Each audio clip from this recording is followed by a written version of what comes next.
and I'm going to bring up Dr. Bernstein, who can introduce our speaker for today.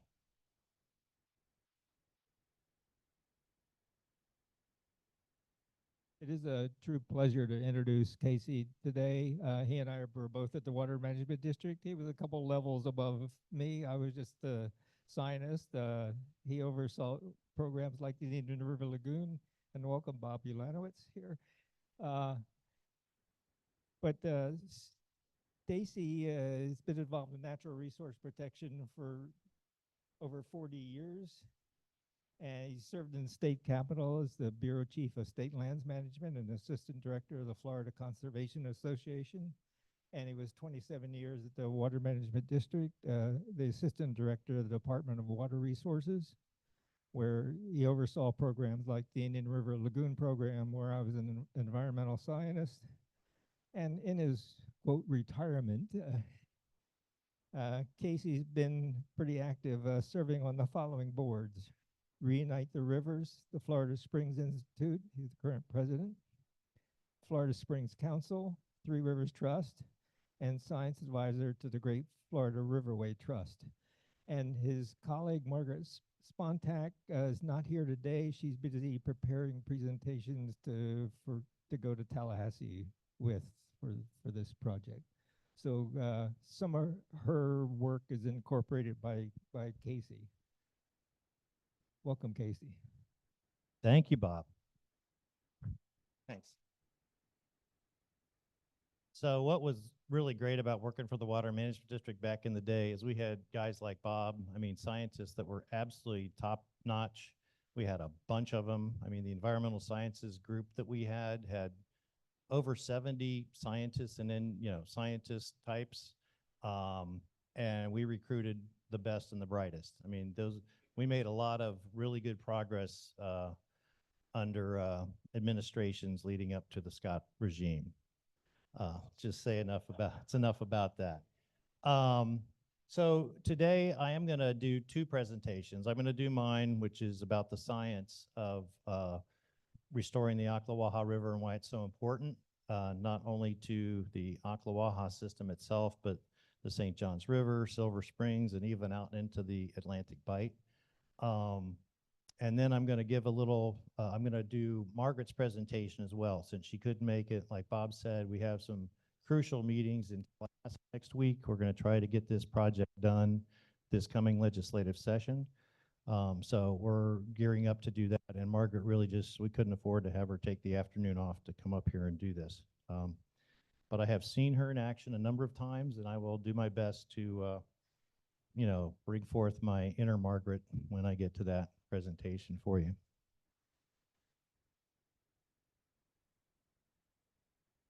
All right, thank you.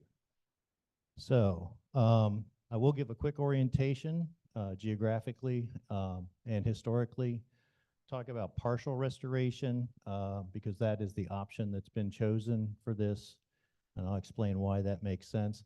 I'm going to try to play a little clip from a Dr. Ed Lowe, who was Bob's immediate supervisor back at St. John's. He's one of the most brilliant ecologists Florida's ever had, and I'll try to get a few minutes of his clip that he did at a presentation. I'll show you who's collaborating on this scientifically, and then we'll go through all the huge benefits at Silver Springs, the Lost Springs, migratory fish species, habitat for manatees, water quality downstream, and also even the wildlife corridor. It's a profoundly beneficial project, and I'm not going to talk about public perception in this one. I'll do it under Margaret's, and then we will not have a discussion, I don't think, till probably I'm done with both of them. So again, to orient, and let's see, where's our magic button here for, I presume so.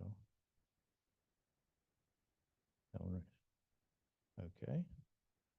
Can you share the screen? There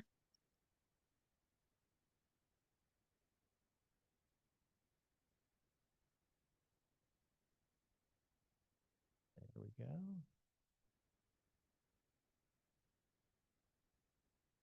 How we doing out there? Pretty good? Better? Okay, and for those of you that are on Zoom, you can't see my pointer, but I will kind of talk my way through it and the pointer. So the headwaters of the Ocklawaha River are actually way down in Lake Apopka, which is at the bottom left-hand corner of your screen, and also the Green Swamp, which is even further to the left. And these systems drain into the Harris Chain of Lakes, go up through the upper Ocklawaha River, and as they get to Ocala, you've got the Silver River that dumps in, which is hugely important. That's majority of the flow, generally certain times of the year during the dry season. We then get to the Rodman Reservoir, which is created by the Rodman Dam. There's the canal that was dug back in the 60s for this cross-Florida barge canal, which is what this thing, where this came from.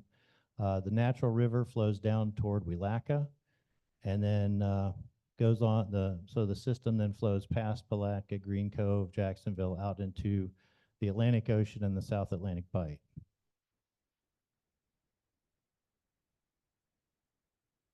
Come on. You might need to give me control again. There we go. So a very brief history. We could go back to the 1500s. Oh, I did have that one on there. This is my old slide. Great.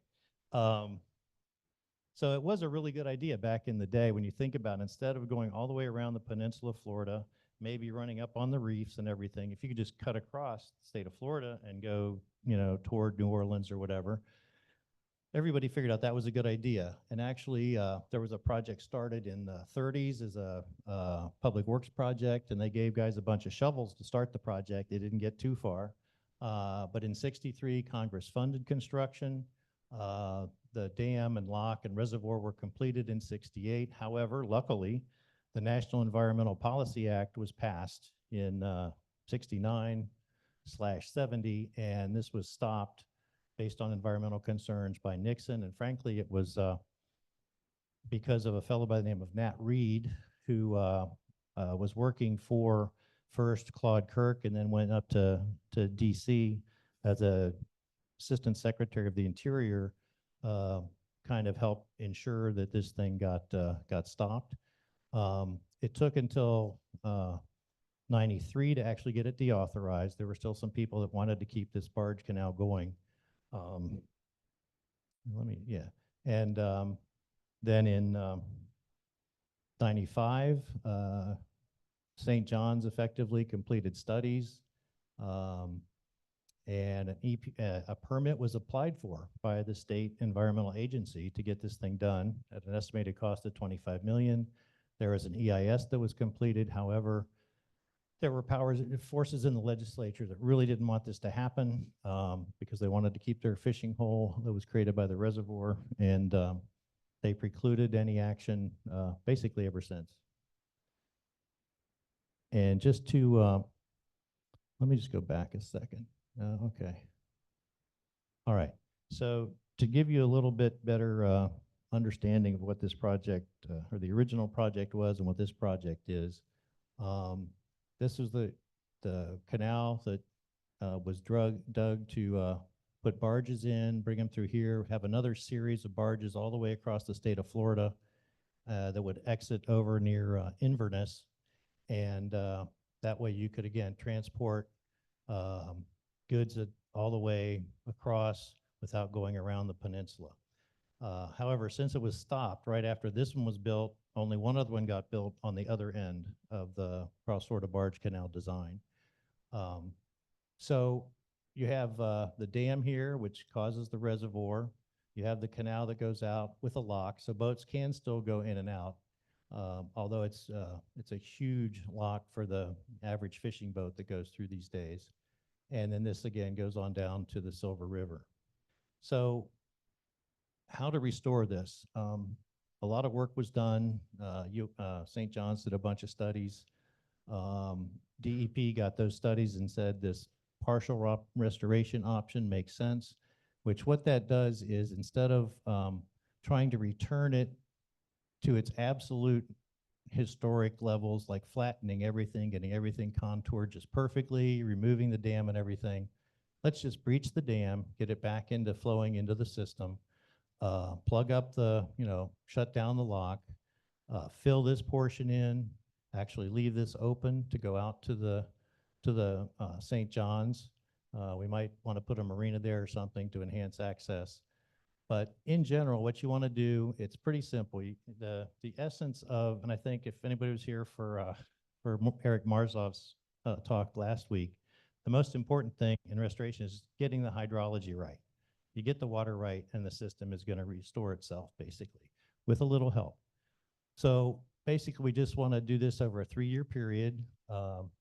Earthwork to make sure these little tributaries that might have been cut off can really flow back in. Where the ditch is actually dug in here, you want to kind of fill that in somewhat. You want to redredge that historic river channel from about here on down to make sure that the sediments that are in that channel are removed and you restore the actual history of or historical flow. And then just take out a chunk of this dam. This is 7,500 feet wide. Take out about 2,000 feet, which would be fine. And then you'll do adaptive management, which means you're going to have various plants coming in that you may not want, some exotics or some just things that tend to do monoculture like cattails or willows. So you do want to, over this 3-year stage period, try to control plants you don't want, try to, encourage the type of ecosystem you want to come back, which is a bottomland hardwood swamp. So I'm going to try to play it. I don't know if that's going to work today. It doesn't look like we have the magic button working, but I don't know. Pam, can you click on the, nope, down below where the little microphone, okay, hold on for just a sec. Let me can you pause it? Can you pause it? Right. Okay. So let me just introduce Ed. Again, as I mentioned before, he was our chief scientist at St. John's. He came in there in the early 80s, right, Bob? And he stayed for decades. Brilliant guy. He did a presentation at the World Wetlands Day here at UF. We did an event over at the Graham Center. And we had Ed do his speech from home because it was the good old days of COVID. So if you will turn that up as loud as you can, and then good.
All right, so that was a portion of Edge Load's presentation. And again, as Pat Harden would, I'm sure, support, he was a brilliant scientist and one of the best hires that St. John's ever had. And he serves on our science team.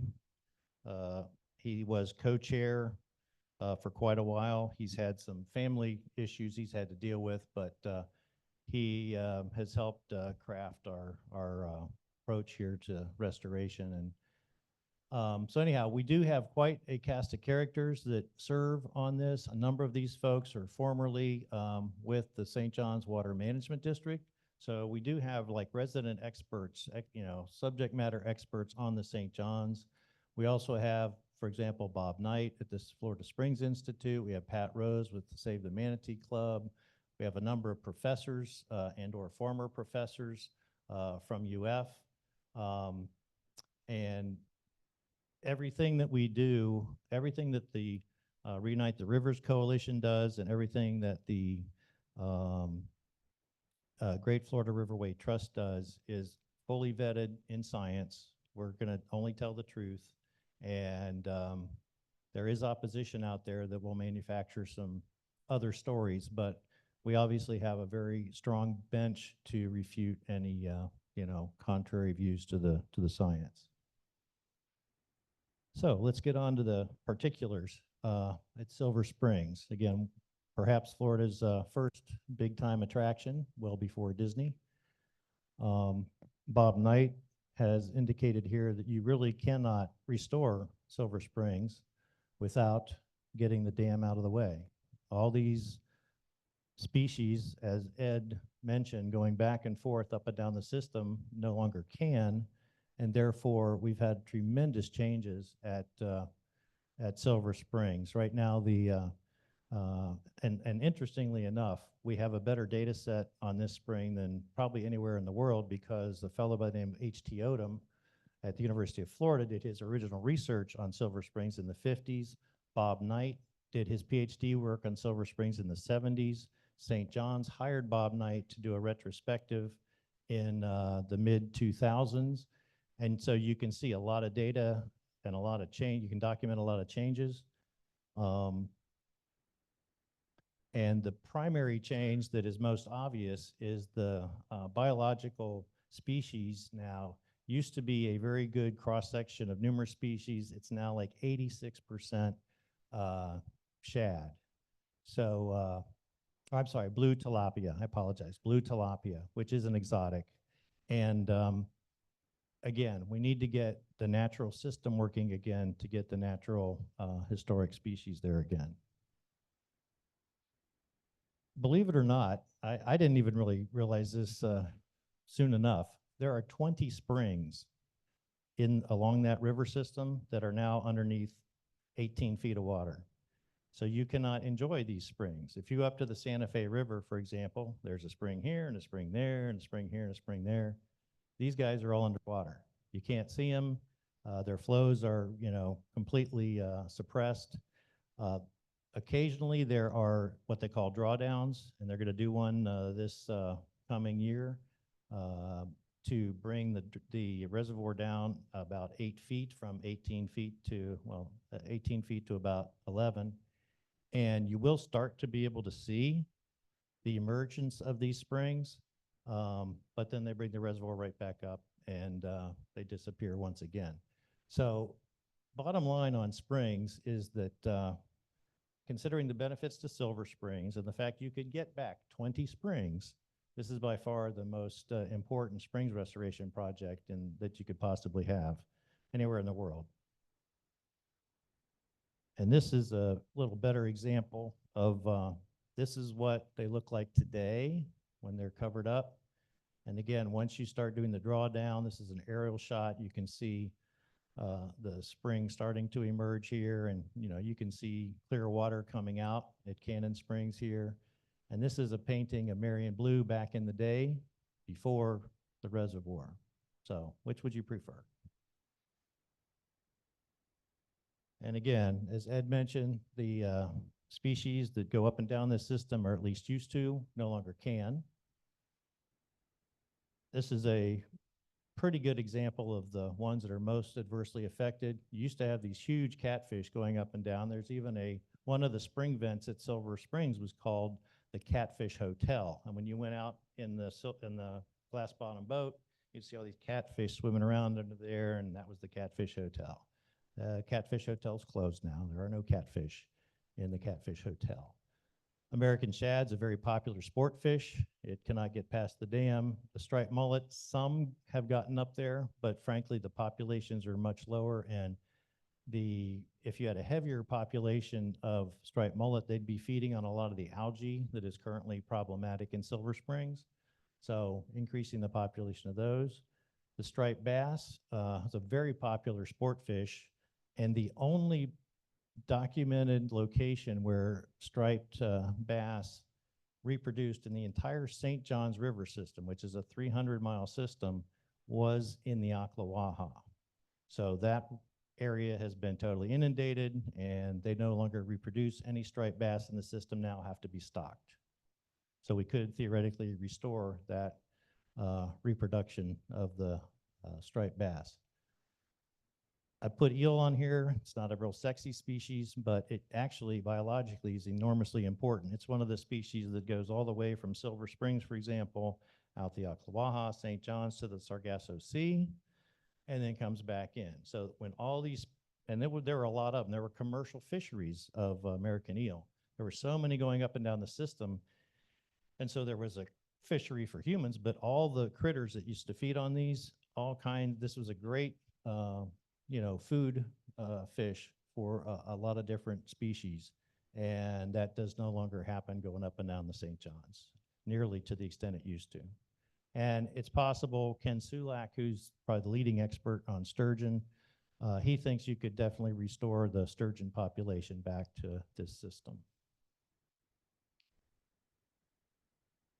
Most of you are familiar, if you've read the paper, there were some major die-offs of manatees down in the Indian River Lagoon, literally thousands of manatees, so 2,000, I think, total, pretty much, close to it. That was a function of algae blooms in the Indian River Lagoon, shaded out the grasses died back. There were no food basically for the manatees down there, so a lot of starvation. They could come back up to this area, go through where the dam is right now, and take advantage of all these smaller springs on the way up to Silver Springs. The estimate, let's see, from the 2008 report from FW, Fish and Wildlife Commission, Fish and Wildlife Service, hundreds of manatees could take advantage of this. Some have estimated 1,000 or so. So again, something we could do to help an endangered, well, what should be an endangered species, currently threatened, but it's actually rather endangered. So we get all these lost springs and to provide that service as well as Silver Springs. So the Lower St. John's, we would get additional freshwater flow to the system, and this larger amount that's delivered at the right time, which is actually important, would do all of these things. We'd improve water quality, which then limits the number of algal blooms that you would have. You could support restoration of the eelgrass communities, which have died back. And at Bob's old dock back out there, you can see how the Ballison area is not doing as well as it used to. And what's another interesting twist on this is there's no seed delivery downstream. Ballison area kind of can reproduce two ways. It can send out runners in the soil where it is on the bottom, or it flowers and seeds float around. Well, no seeds are coming down the Ocklawaha anymore. And so all of that used to be coming down the Ocklawaha, which would help the eelgrass recover, aren't getting there anymore. So that would be another benefit, is getting those coming downstream again. Saltwater intrusion is a thing from, sea level rise, as well as the dredging they've done. They've taken a 6-foot channel up near Jacksonville and made it a 50-foot channel. So a lot more salt water is coming in. We need as much fresh water to offset that. And then you'd have a natural response of the fisheries, and so your commercial and recreational fisheries would improve. And this is one that I hadn't really thought about at all, which is how does this help with the Florida Wildlife Corridor, which is mainly buying land, so you connect land so that panthers and bears and everything can migrate. Well, the Cross Florida Barge Canal stretch that came through here went right through here, and these corridors here are the most important corridors for wildlife, for north-south transport. And if we were to remove the dam and drain the system, you'd get all these this floodplain back. You would then reconnect areas that they don't want to cross now, and you get a lot of better response. Frankly, at this point, when you have this weed-infested pool, bear, deer, panther, if they do come up here, which they do, they don't talk about it much, but they are documented to come up this way. They don't really want to swim across something like that. They also don't want to go across this super deep ditch that has super high banks. It's just an unnatural situation for them. So if you returned it back to just the old river channel and the floodplain, you know, they swim across rivers all the time. That's no big deal. We'd also fill this in, so that would just be a land area that they could cross. So again, it would be a big benefit for the wildlife corridor system. And this is just to try to put some things in perspective. And these are primarily St. John's projects. We worked on restoring the upper St. John's. We got 100,000 acres restored. And in today's cost, that would have been about $1 billion. Lake Apopka, that some of you heard about last week, we restored 25,000 acres. And that would be about $250 million in today's dollars. The Kissimmee was just restored after they went ahead and ditched that one, and then they decided they had put the curves back in. That was a $900 million project, about $1 billion actually in today's. So Ocklawaha, you would get 7,500 acres, plus you get the downstream acreage of the forest improved. You get 16 river miles. You get all these biological flow issues back. And the estimate here is 50 million based on that $25 million estimate with a CPI. Granted, it's probably more than that today. But if you look at what they're spending on the Everglades every year, it's like $650 million a year and up. So this is a pretty minor investment when you talk about all the benefits you would get for the system. So that's it on the science for today. So if we want to then switch into the soft science, if you will, and what my colleague Margaret Spontak has really specialized in. She is a pretty remarkable woman. She grew up in Ocala, as did the rest of her family. Some of you may know John Hankinson. That was her brother. She is Margaret Hankinson Spontak. And John Hankinson he worked at St. John's. He also then went to work under the Clinton administration for EPA. He ran Region 4 in Atlanta. He then worked on a task force subsequent to that. And when he retired, he was going to work on restoring the Ocklawaha. Well, he had a massive stroke and he passed away at a relatively early age. And Margaret at the time was working as director of philanthropy at Duke Energy, running a grant program, funded a lot of environmental issues, but she just decided, I need to work on this project for my brother. And I also knew John pretty well. And of course, Margaret called me the day after I retired and said, hey, Casey, would you like to, kind of head up a science committee for me and like form a science committee for me? And anyhow, Margaret's very good at what she does. And so she really started this whole new way of doing business. It used to just be an us versus them thing, and you'll see that her approach is very different. This is a different entity. The Great Florida Riverway Trust was recently created because, frankly, we had the coalition and various, all the conservation groups have supported this for decades. However, we couldn't get to the goal line. A lot of it was continued political intervention.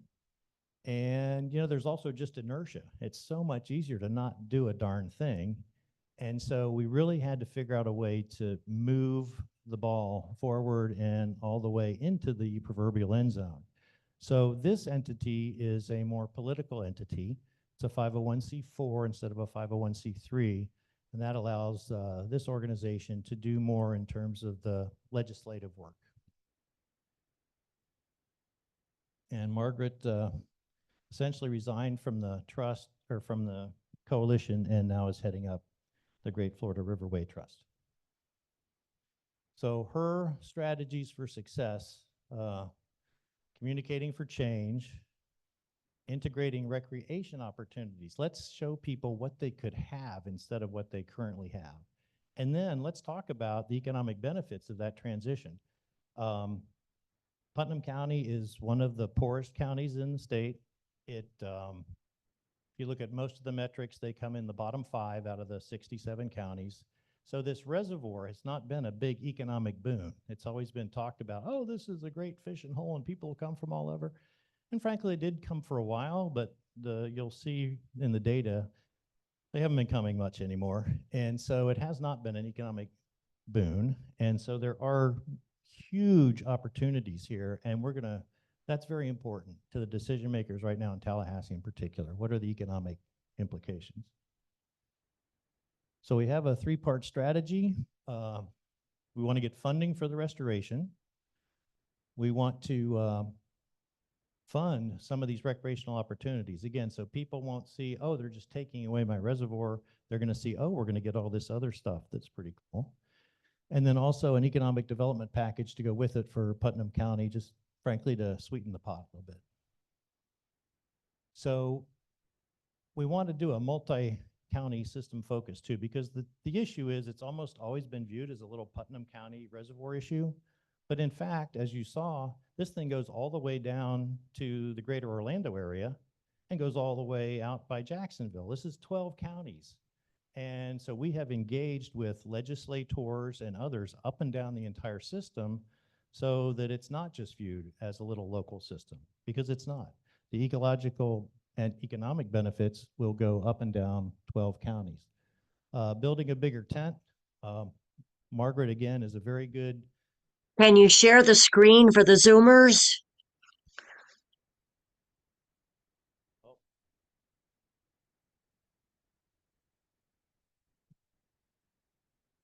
You may have to, and then come back. Yeah.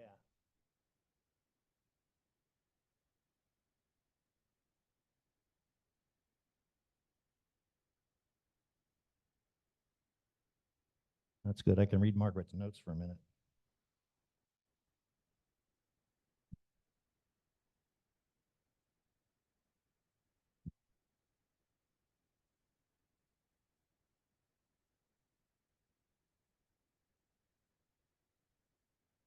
Okay, I can keep talking actually while they're working on that. So the idea of building the bigger tent, clearly, if we can diversify the support, we have a better chance of this being, accomplished during the legislative session. We do want to also hear what people have to say. Margaret is a very good listener. We've had sessions where we, let people tell us what they think. We have interactions with folks. We have, we go to a lot of different events, like little festivals, and we have our table out there, and we try to hear what people have to say, and really do listen to what they want to do. And this will actually help us build some of that recreational opportunities that we're looking for. And we're desperately trying at all levels, in the coalition and in the trust. Let's try to avoid the us versus them thing. Let's really try to unite on this. And these days it's hard to do, but Margaret really started that 5 years ago, and it's paid huge dividends. Same kind of attitude with the agencies. Frankly, the agencies don't have a lot of latitude these days. There's a very top-down, approach in Florida. So even if everybody at the St. Johns Water Management District or the Department of Environmental Protection thought this was a great idea, they can't do it. And they're not gonna stick their neck out there because their head might get chopped off. So we've been as, we understand that. And we have worked to educate the people in the agencies. It's been very productive. So I think if and when they get the direction to go forth and do this restoration, they're going to be pretty fired up to do it. They're going to be ready to do it. And so that's been probably the main thing we could do there. And in addition to the science that I talked about, we really are trying to emphasize more of the recreational and economic issues so people will be able to embrace that. Do you have any hand puppets? I could start.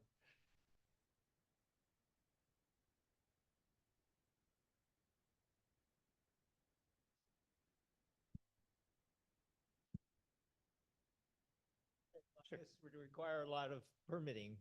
Okay, so yes, Bob's asking, well, what's the permitting issue on this? And frankly, the beauty of this, as I mentioned, there's been a permit pending since 1997. It was based on the science that St. John's did, and then DEP deciding this was the right thing to do. And the engineering firm put together an excellent proposal. And so there's a pending permit just sitting there waiting, and DEP every year says, you can just go to slideshow in the far right corner on the bottom.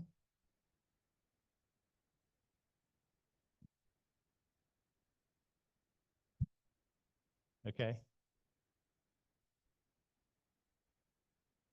Okay. Okay. All right. We are, for the Zoomers out there, we are having some technical challenges. So you may not be able to see the screen. Hopefully you can still hear. Either way, if you want to watch this at a later date, I guess it'll be available on the YouTube somewhere. And we'll proceed. Oh, that's okay. I got you. I got you. So yeah, I guess we're there. So I'll wrap up on the permitting. So that's really the good news. And as I mentioned before, or maybe I didn't, there was even an environmental impact statement done by the feds that stamped this thing and said, yes, this is the right thing to do. So we're way down the road on that. We are currently working with an entity to do an updated cost estimate. And while they're doing that, they're a very qualified environmental engineering and science firm, and we asked them to look at it and do some value engineering. If you see some things that are maybe over-designed, which we heard some comments early on back in the day, or if there are some things you really think need to be added, suggest them. And so we really are comfortable with the fact that we have a very good project and we'll probably have an even improved one. All right, so again, there's always been this perception over there that the locals wanted to keep this thing. Well, it's true. In 2017, when UF went out and interviewed people that were using the reservoir, the limited number of people that were using it, they wanted to keep it because it's a bass fishing hole. So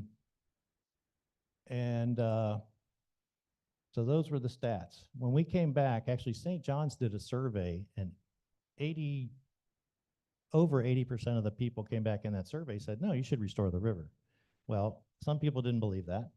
So we hired Barcelo and Company, which is a well-respected polling company out of Jacksonville, and their statistics back that up. They got 77% said restoring the flow of the Ocklawaha was the thing to do, and only 6% were against restoring the flow. And so that's hugely important. And we did a second poll just to really find out what's going on in Putnam, and 74% wanted to restore the river. And I will tell you, a lot of this is not only because you're going from the users to the general public, but there was a lot of work done, again, by the coalition to try to educate people and show them, and I'll show you some of the design work where people could, again, see a different vision of the future. And this was the group that did a lot of it. Tom Hochter is at UF, and David Barth, who unfortunately passed away relatively recently. But the College of Design and Construction Planning Tom had his senior class do a project, and they wanted to say, well, this is what it looks like today. How could we make it better? Well, how about something like this? So that's the same old structure. Oops. Same old structure. The river has actually been moved back to its old channel, which is over here. And so what the concept here is, well, let's leave the structure in place because we're going to just remove the 2,000 feet of berm over there. It's a historical feature. We can have the kiosks and explain why this thing is here. We improve the road coming in and out. You have, you know, educational kiosky type stuff, and you have a walkway that maybe goes out into the, you know, what's going to be a recovering floodplain forest, which would be a very cool thing for people to visit. This is kind of the overview, and that would be where we were, and that's the kind of walkway going out. This is the structure that just has a, you know, roadway over it like it does now. This is where the new river channel is cut through, and it's been cut all the way across. We have a nice wide floodplain in case of high flows. But you develop some fishing areas, recreational areas, you improve. There's already a boat ramp over here. You improve that, it's kind of run down. Ideas were even to put a restaurant here. I mean, you could really go to town depending on what kind of demand you thought you had or would have. And again, just another view of what it would look like where the river portion was. People could be fishing, walking around, looking at it, whatever. It would be a nice draw. And so talk about the economic benefits from something like this. Now we had Tax Watch took a look at this, and they decided it was a good investment. So that was a positive. And that was really based on, you know, just taking a look at the materials that were available. And some of the work that was done, the current reservoir may generate about 6.6 million to the local economy and 155 jobs. This is without any improvements. If you just drained it and didn't do any improvements, you'd have a $9.7 million addition to the local economy and 201 jobs. And again, that's with no improvements whatsoever. The reservoir has been dropping in terms of use. Believe it or not, even though this thing's been there over 50 years, logs keep floating up to the surface, so a lot of people don't take their boats out there. I mean, if you want to ruin your motor, you can go out on Rodman Reservoir. There are still a few people that know their way around out there and are willing to do it, but the numbers have reduced dramatically. So what little economic advantage engine it provided back in the day, it's declining every day. And this is done by some scientists at, or economists at UF. There was another assessment done. So I mentioned the drawdown, when they draw it down from 18 feet to 11 feet. And the reason they do that is the vegetation gets so thick. They want to bring it down in the winter, hope for a really cold winter that'll kill back a bunch of the floating water hyacinths and stuff. When they do that, however, and it exposes the old river channel in part, people really go out there. There are more people going out during the drawdown than there are when the reservoir is full. So just based on that little, tiny sampling size of, there's an increase in visitation whenever there's a drawdown.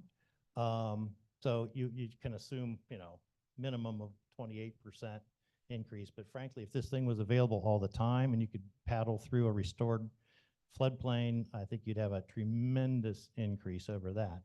So yeah, you get to see uncovering the springs, blah, blah, blah. So just at one of these little viewing areas, you could have 30,000 visitors and 3 million in new revenue. The ROI would be estimated to be fairly substantial, and the cumulative benefit of 47.2. I cannot talk about this stuff. This is economist speak, and I don't know how to do that.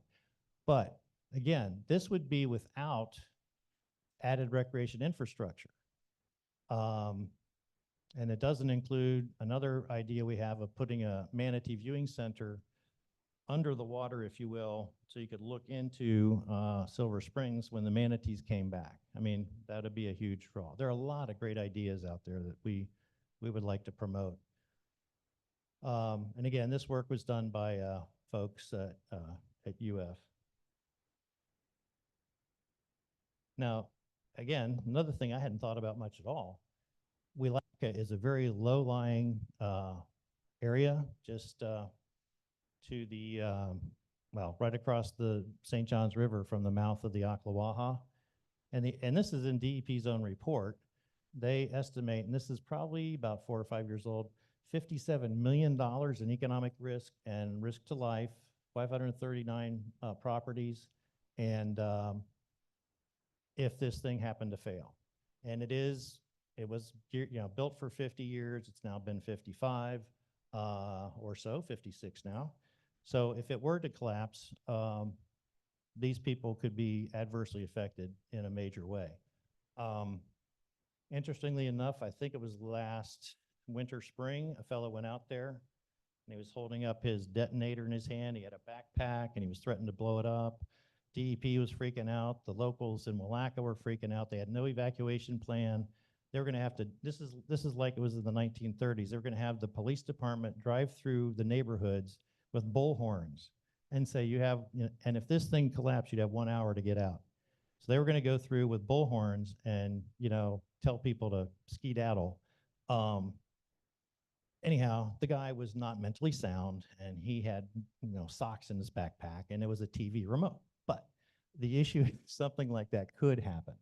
But even if it didn't, again, it's an old dam, and if it failed, all this water is going to come rushing down into the town of Wielaka.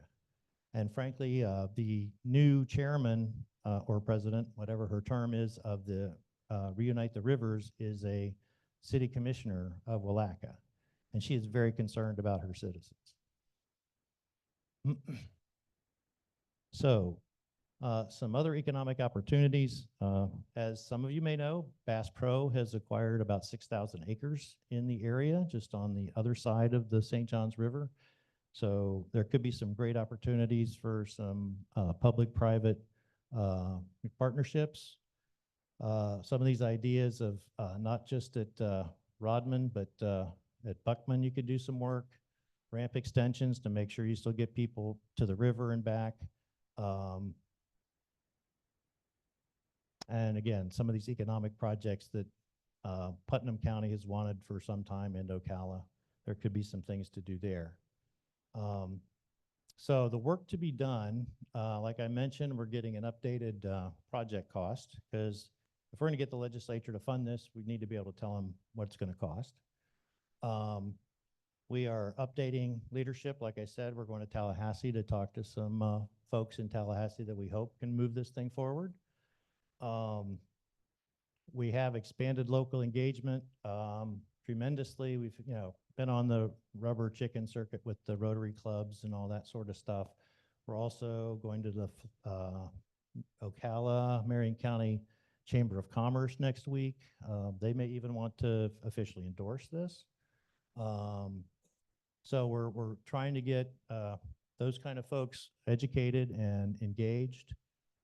And again, we're just out there sharing these ideas with people, and I really don't have as many. This is a kind of an abbreviated presentation, but we have probably a dozen different architectural drawings, renderings of some of these new ideas. And when you take those to a meeting with folks that live in the area, I'm telling you, they get pretty fired up. So that's very useful. And we are trying to incorporate other people's ideas into this so that it does become kind of a, something that they feel part of. And frankly, there aren't many acquisition issues because again, this was the Cross Florida Barge Canal. The feds had come in and condemned all that property. So, and then they gave it to the state. So the state owns all this land. It's not like we have to go buy a bunch of property or condemn anybody's property now. It's already in public ownership. So that's another huge positive on the project. And I guess that's Margaret's final slide. And she's thanking you for taking the time.